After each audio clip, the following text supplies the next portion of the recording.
parks in the rain just as well. Maybe even better. In 1926, when the original design of this park was released, it was written that, quote, "When the project is finished, Orlando will boast one of the prettiest parks to be found anywhere in Florida." So nearly 100 years later, I think those words have never been more true as we look around at beautiful Lorna Doone Park. And I'm so grateful for all of our partners, especially Florida Citrus Sports and the public-private partnership that brought $9 million to this park renovation. Residents of the Westlake neighborhood, but people from all over our community can now enjoy the first inclusive playground in Orlando, the city's first water spray park for cooling off on non-rainy days, not days like today, and that's thanks to the Wayne Dench Family Fun Zone. There's also renovated basketball courts thanks to the Orlando Magic, a putting experience and nature walk. Yeah, give them some love. Let's give Wayne Dench some love. Give the Magic some love. A putting experience and nature walk made possible by the Arnold and Winnie Palmer Foundation. Let's give them some love. The OUC Pavilion, which is keeping us dry today. Fitness equipment, restrooms, a walkway, and another first, an art park from the College Football Foundation.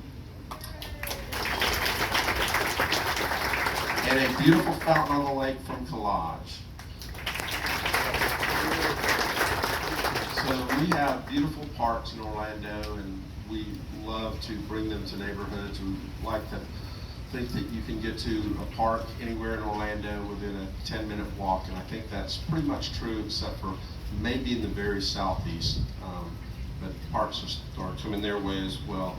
They're great places for children, and we have great amenities, and there's been nobody that has worked harder, been more proud of this park than Commissioner Regina Hill, and I want to thank her for her tireless efforts.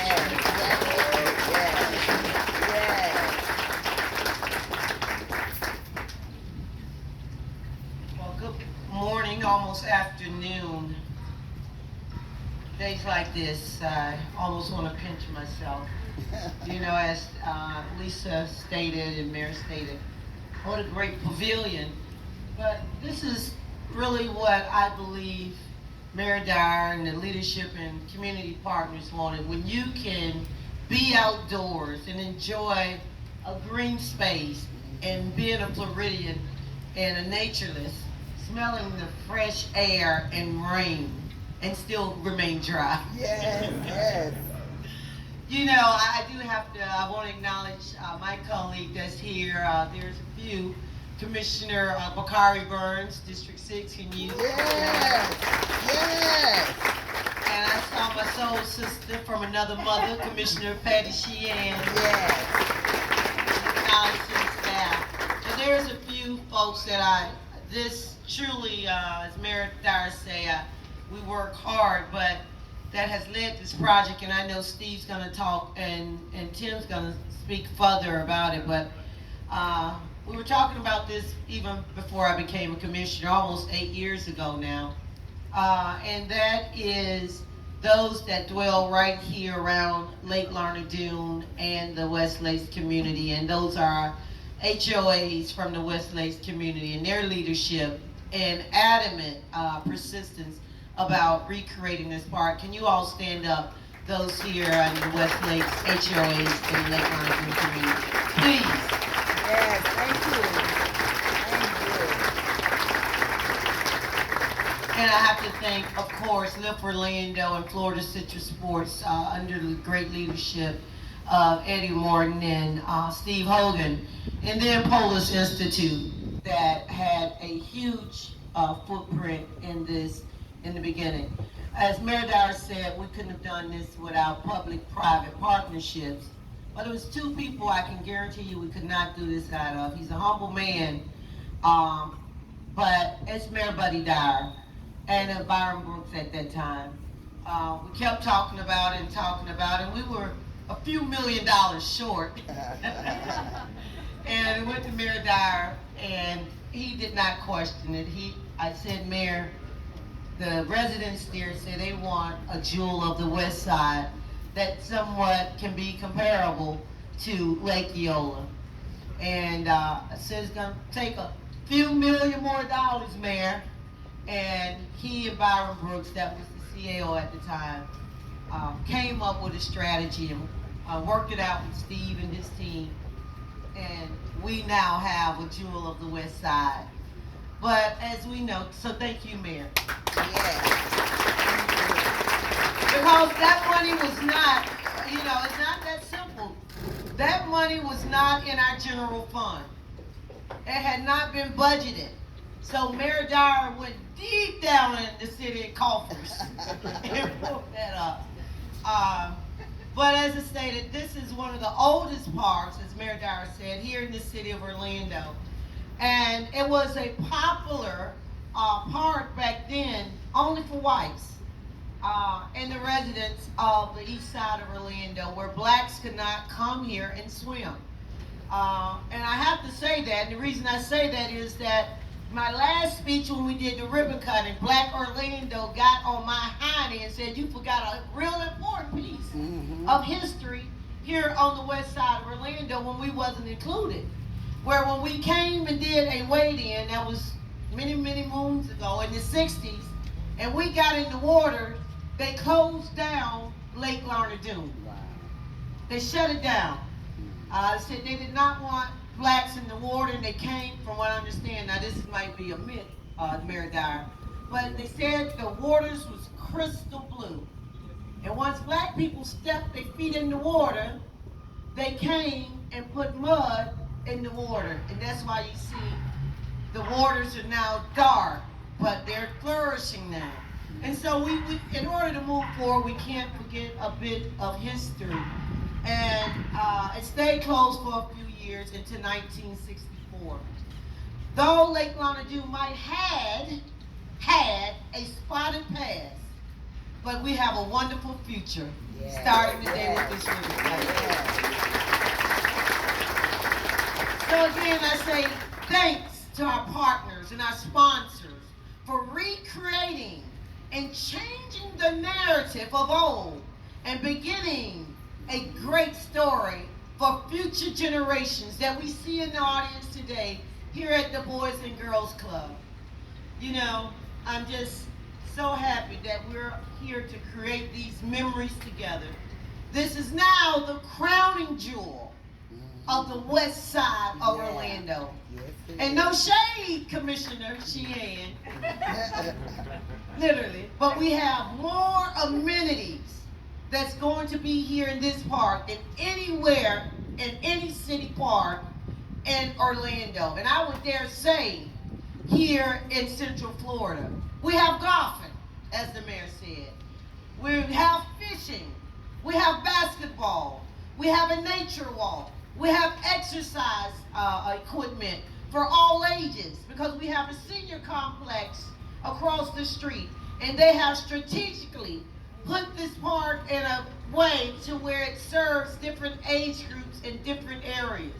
So thank you all for being a part of recreating the narrative, helping to move this city forward, but most of all, helping to donate and now volunteer what we call the jewel of the West Side. Yeah. And with that, I'll bring Lisa Early back up. That has been instrumental when it comes to social equity here in our recreation and parks, but also when we said keeping Orlando beautiful in parks. Thank you, everybody. And before I invite Steve Hogan up, just a couple more things. Number one, I see Commissioner Stewart has arrived. Commissioner Stewart, stand here. And welcome. And raise your hand, Letitia and Shaq. So this park is going to be fully staffed. We're replicating the staffing structure at Lake Eola Park right here at Lake Lorna Doone Park. Letitia is the park manager. Shaq is the recreation specialist. We have a whole team of staff here. We're going to have park rangers. Raise your hand if you're a park ranger. Anybody with the yellow shirts, raise your hand. Yeah. We got staff here at the park. If anybody in the neighborhood needs anything, wants anything, please feel at home. Our staff are here to help out. So on that note, Mr. Steve Haugen. Thank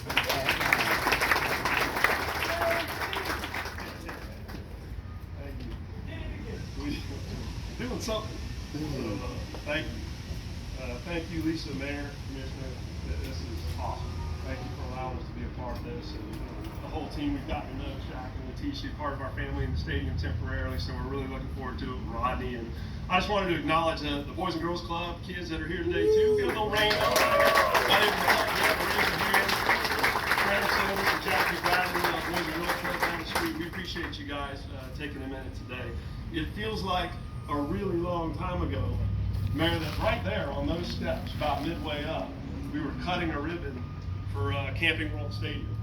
And at that time, I think, Tangi, I saw you here, and the Hills and Smythe family.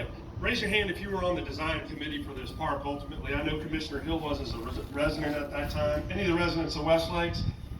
Look, we stood up that day, and I know there was a desire at that time to say we've got to have investment in Lake Lorna Doone Park. And that day, and I think maybe even out of order, I opened my mouth and said, hey, we're gonna donate the first $1 million to say, look, we challenged the community to do this thing. And so lo and behold, I didn't know it was gonna take this long, and I apologize, but anything worth doing, right, is worth waiting for. So here we are, but I truly appreciate the invitation by the community at the time to us as an organization at Florida Citrus Sports to be involved in this. Truly, from the bottom of our heart, this has been very special, and this park is an amazing testament really to what is possible when you take a second to stop, listen, learn, have a conversation with each other.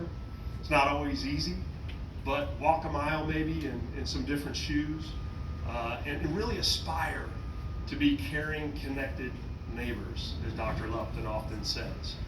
And that creates what I think Mayor often talks about in this community, partnership. And partnership is what makes this community go.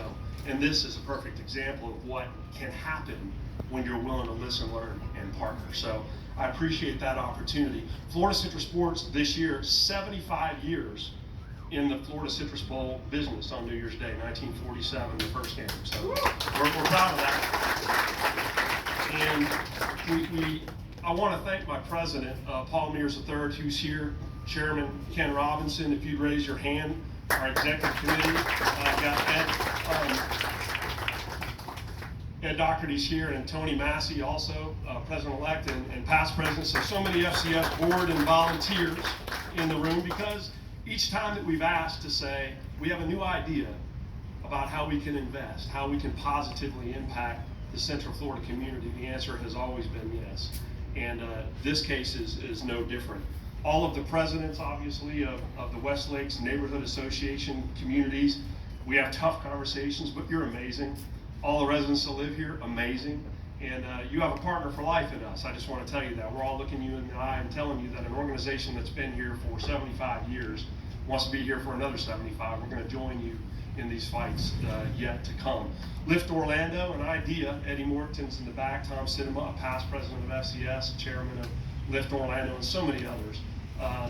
Amazing idea that started with Can-A Stadium that was being renovated at the time in a set of neighborhoods that I think we all wanted to say needs some more investment.